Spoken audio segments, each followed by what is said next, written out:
Okay, today we are going to review more domain and range. So we're going to take a look at this example. I'm just going to add an arrow to the end here because the line does extend to the edge of the grid, which means that it does go on beyond the graph. I'm also going to add a dot here. So we are going to include the point -1. Okay, so for the domain is the set of x such that x is greater than or equal to -1, and x is an element of the real number system.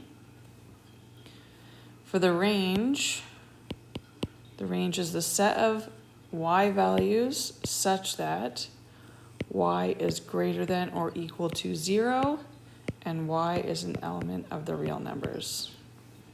Okay, let's take a look at the next example. Okay, here we have a parabola, and again, because the parabola extends all the way to the edge of the grid, we can imagine that there are arrows here. So for the domain,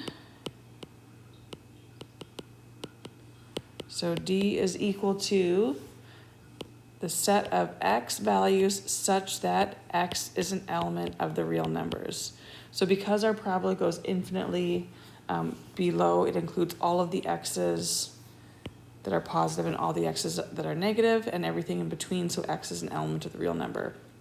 The range, so we find our vertex here. So this is the coordinate 2, 3. So the highest y value is 3. So it's the set of all y values such that y is less than or equal to, because we include that vertex, and then y is an element of the real numbers. Okay, let's look at another example. So you'll notice we have a dashed line here. Again, it extends all the way to the edge of the grid, so we can put arrows there.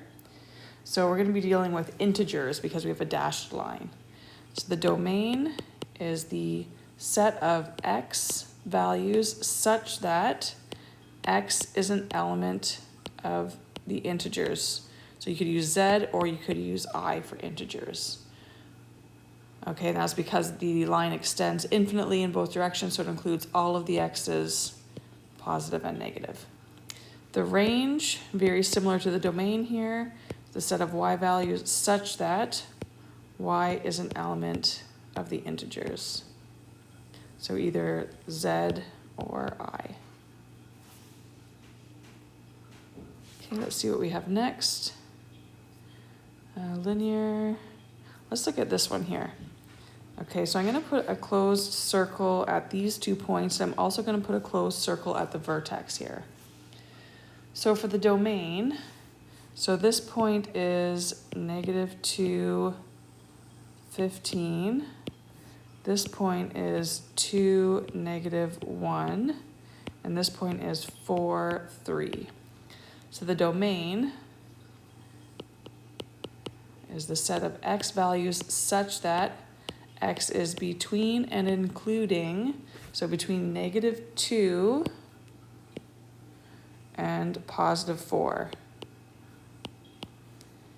And then x is an element of the real numbers because we have a solid line connecting the curve. The range is the set of y values such that y is between and including. So the lowest y value here is the -1, and the highest y value is 15. So -1 and 15, and y is an element of the real numbers. So just a reminder, if you have real numbers for the domain, you also have to have real numbers for the range. Okay, that's it for today. Thank you.